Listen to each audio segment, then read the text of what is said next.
They dragged her into the chamber, not as a queen, not as a ruler, but as a trophy. The crowd outside whispered. Soldiers grinned. The most powerful woman in Byzantium was about to be broken in the most humiliating way possible. Empress Irene had once ruled with iron resolve. She blinded her own son to keep the throne. She faced down plots and rebellions. Yet when her enemies captured her, they did not simply strip her of power. They stripped her of humanity. Byzantium was an empire obsessed with spectacle. Punishment had to be seen, felt, remembered.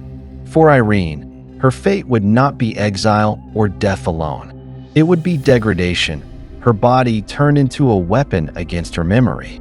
The whispers spread across Constantinople. Soldiers said she would be paraded.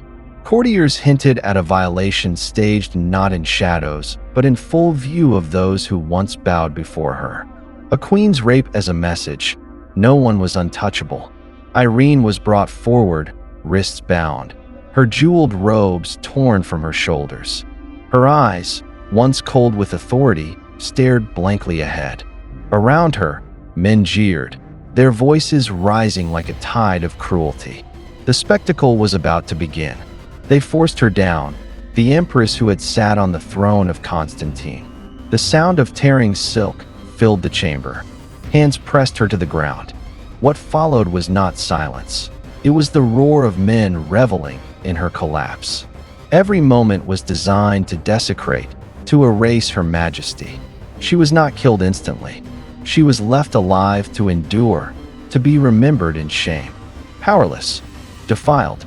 The empress who blinded her son was now blinded by her own suffering. The court chroniclers later wrote of Irene's downfall with glee. They emphasized the humiliation, how the empire rejoiced at her degradation.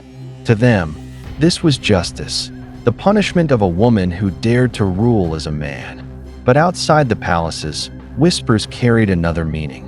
Mothers, daughters, and widows looked on with horror. For if an empress could be broken so brutally, what hope did any woman have beneath the weight of empire? When the violation ended, Irene was cast aside.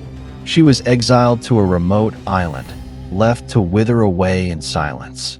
No throne, no allies, no dignity. Her punishment did not end with her body. It lived in her legacy. Generations remembered her not for her brilliance or cruelty, but for her disgrace. Her rape became the empire's cautionary tale.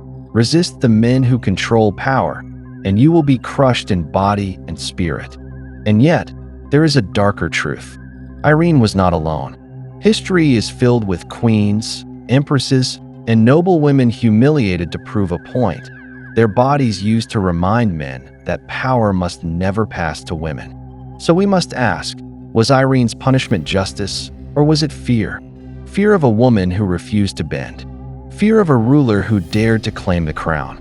Fear that even in her brokenness, her shadow might haunt them.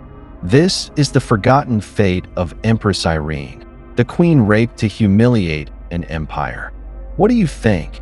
Does her story reveal justice, or does it expose cruelty disguised as order? Share your thoughts below and join me for the next brutal tale.